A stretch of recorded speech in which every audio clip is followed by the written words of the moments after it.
আসসালামু আলাইকুম রহমতুল্লাহি ওয়া বারাকাতুহু। আল্লাহুম্মা লাকাল হামদু হামদাশ শাকিরিন ওয়া উসাল্লি ওয়া উসাল্লিমু আলা রাসূলিকাল আমিন ওয়া আলিহি ওয়া সাহবিহি ওয়া মান তাবি'আহুম বিইহসানিন ইলা ইয়াউমিদ্দিন। সম্মানিত দর্শক ভাই বোনগণ, ফ্যান ভিশন টেলিভিশনের নিয়মিত আয়োজন আলোর পথ থেকে আপনাদের সবাইকে স্বাগত জানাই। আমাদের এখন যে বিষয়ে আলোচনা তা হচ্ছে শারীরিক আকৃতি নিয়ে তুচ্ছ তাচ্ছিল্য করা। বিষয়টি খুবই মারাত্মক, কারণ আমাদের যে দেহটি, এই দেহটির খালেক হচ্ছেন আল্লাহ।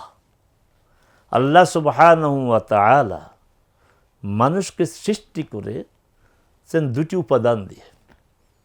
একটি উপাদান হচ্ছে মাটির দেহ, আরেকটি উপাদান হচ্ছে এই দেহের মধ্যে আল্লাহ যে রূহ দিয়েছেন। এই দেহ রূহের সমষ্টি হচ্ছে মানুষ। আল্লাহ সুবহানাহু ওয়া তাআলা বলছেন, ইন্নী খালিকুম বাশারান মিন তিন ফাইদা সাওয়াইতুহু ওয়া নাফাখতু ফীহি মিন রূহি, যে আমি মানুষকে সৃষ্টি করেছি মাটি থেকে, অতঃপর তাকে সুবিন্যস্ত করে তাতে রূহ ফুঁকে দেওয়া হয়েছে। লক্ষ্য করুন, আমাদের চারপাশে যারা আছেন, পুরুষ নারী, আল্লাহ সুবহানাহু ওয়া তাআলা আমাদেরকে সুবিন্যস্ত একটা কাঠামো দিয়ে সৃষ্টি করেছেন। ওয়ালাকাদ খালাকনাল ইনসানা ফি আহসানি তাকওয়িম, সর্বোত্তম কাঠামো দিয়ে আমি তোমাদেরকে সৃষ্টি করেছি। আচ্ছা, ব্যতিক্রম কিছু আছে যে শারীরিকভাবে তার সমস্যা আছে।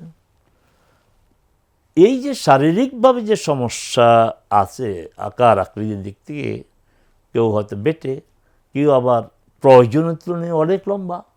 এটাও দেখতে আপনার খুব বেমানান, যে স্বাভাবিক লম্বার চেয়ে অনেক লম্বা হওয়া, স্বাভাবিক যে আকৃতি তার চেয়ে খাটো হওয়া, তারপরে শারীরিকভাবে অনেকের প্রতিবন্ধী আছে।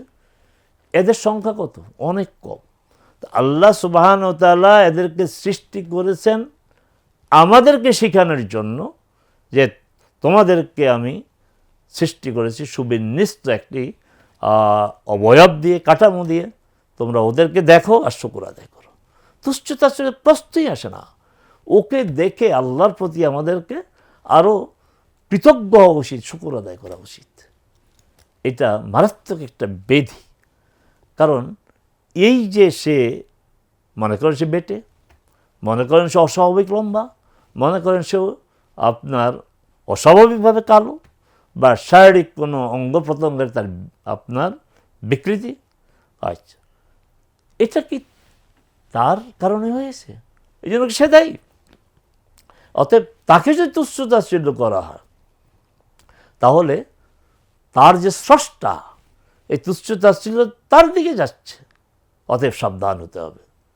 রাসূল সাল্লাল্লাহু আলাইহি ওয়াসাল্লামের একজন স্ত্রী ছিলেন সফিয়া বিনতি হুয়াই বিন আল আখতাব, এক ইহুদি নেতার মেয়ে, সম্ভ্রান্ত ঘরের মেয়ে, কিন্তু তার সাইজ ছিল ছোট। আয়েশা রাদিয়াল্লাহু তাআলা আনহা একবার তার এই সাইজ নিয়ে রাসূল সাল্লাল্লাহু আলাইহি ওয়াসাল্লামকে আকার ইঙ্গিতে একটু কথা বলেছেন, নেতিবাচক কথা।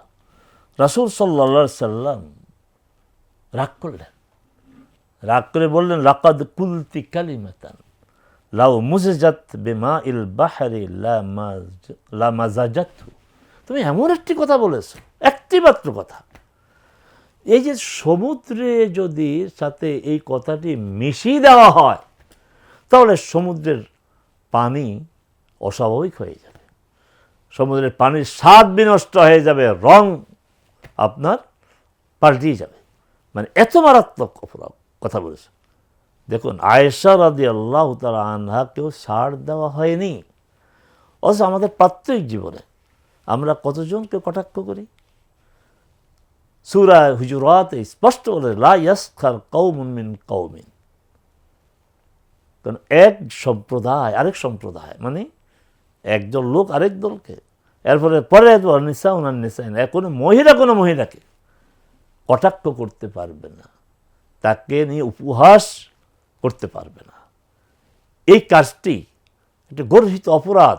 আবারও বলছি, সৃষ্টিগত কোনো ত্রুটি বিচ্যুতি বা ঘাটতি নিয়ে আমরা যদি মন্তব্য করি, মনে রাখতে হবে যে আমি যে ব্যক্তির সৃষ্টিগত কাঠামো, অবয়ব, ত্রুটি নিয়ে কথা বলি, এটা তো এর পিছনে তো তার কোনো হাত নেই। আল্লাহ সুবহানাহু ওয়া তাআলা তাকে সৃষ্টি করেছেন এবং তিনি এই সৃষ্টি যে তাকে এইভাবে করেছেন, এর পিছনে কারণ আছে। এর পিছনে কারণ হচ্ছে আমরা যেন তা দেখে শিখি, আমরা যেন আমাদের যে শারীরিক ঘটনা আছে সুবিন্যস্ত, ত্রুটিহীন, আমরা যেন আল্লাহর প্রতি অধিক কৃতজ্ঞ হই। এবং প্রশ্ন উঠতে পারে যে ওই লোকটি, পুরুষ হোক নারী হোক, তাকে আল্লাহ যে কারো সৃষ্টি করেছেন, তার পুরস্কার প্রতিদান আল্লাহ সুবহানাহু ওয়া তাআলা তাকে দিবেন। সে যদি দৃষ্টিহীন হয়, এই দৃষ্টিহীন হওয়ার কারণে আল্লাহ তাকে প্রতিদান দিবেন। সে যদি মুখ কথা বলতে পারে না, বধির, কানে শুনে না, আল্লাহ তাকে ওইভাবে পুরস্কার দিবেন। আমার দায়িত্ব হচ্ছে বরং তার প্রতি সহানুভূতিশীল হওয়া, তাকে ভালোবাসা, তাকে আদর স্নেহ করা। এই যে আমাদের সমাজেও অনেক প্রতিবন্ধী শিশু আছে, বুদ্ধি প্রতিবন্ধী, শারীরিক প্রতিবন্ধী, এদেরকে আমাদের আদর স্নেহ করতে হবে। এদেরকে যদি আমরা বেশি বেশি করে সঙ্গ দেই, ভালোবাসি, আদর স্নেহ করি, তাদের অধিকারের ব্যাপারে আমরা সচেতন হই, তাহলে এরা মানসিকভাবে এরা একটা সাপোর্ট পাবে, সমর্থন পাবে। আমরা দেখি যে অনেক প্রতিবন্ধী তারা এই সমাজে অনেক গুরুত্বপূর্ণ অবদান রেখেছেন। আপনারা নিশ্চয়ই জানেন, শাইখ বিন বাজ রাহিমাহুল্লাহ সৌদি আরবের গ্র্যান্ড মুফতি ছিলেন, মদিনা ইউনিভার্সিটির উনি ভিসি ছিলেন, কিন্তু উনি দৃষ্টিহীন, চোখে দেখেন না। সমকালীন সময়ে সারা পৃথিবীতে তার মতো এত গভীর জ্ঞানের আলেম ছিল না। আরাফাত ময়দানে খুতবা দিয়েছেন। শেখ বিন বাজের পরে যিনি গ্র্যান্ড মুফতি হলেন, তিনি শেষ জীবন বার্ধক্যজনিত কারণে আর খুতবা দিতে পারেন নাই। এই কয়েক বছর তিনি মারা গিয়েছেন। আচ্ছা, একই অবস্থা, তিনি অন্ধ ছিলেন, কিন্তু তিনি যে খুতবা দিতেন আরাফাত ময়দানে, তার পরবর্তী যারা তার স্থলাভিষিক্ত হয়ে খুতবা দিচ্ছেন, ওই মানের খুতবা হয় না। তিনি স্বতঃস্ফূর্তভাবে নিজের ভাষায় নিজের থেকে খুতবা দিয়েছেন, গোটা মুসলিম বিশ্বকে তিনি অ্যাড্রেস করতেন এবং ইসলামের সকল মৌলিক বিষয়গুলি তার ভাষণে চলে আসত। আর পরবর্তী যারা, এরা লিখে লিখে খুতবা দেন। তাহলে যাদের এই ধরনের শারীরিক অক্ষমতা আছে, তারাও অবদান রেখেছেন দ্বীনের জন্য, জাতির জন্য, সমাজের জন্য অবদান রেখেছেন। আসুন, যারা শারীরিকভাবে আকার আকৃতির দিক থেকে, অবয়ব কাঠামোর দিক থেকে সমস্যা আছেন, ত্রুটিপূর্ণ, আমরা তাদের পাশে দাঁড়াই, তাদের সাথে সহানুভূতিমূলক আচরণ করি এবং মানবিক আচরণ করি, এবং আমরা তাদেরকে দেখে দেখে আল্লাহর শুকর আদায় করি, সেজদায় অবনত হই।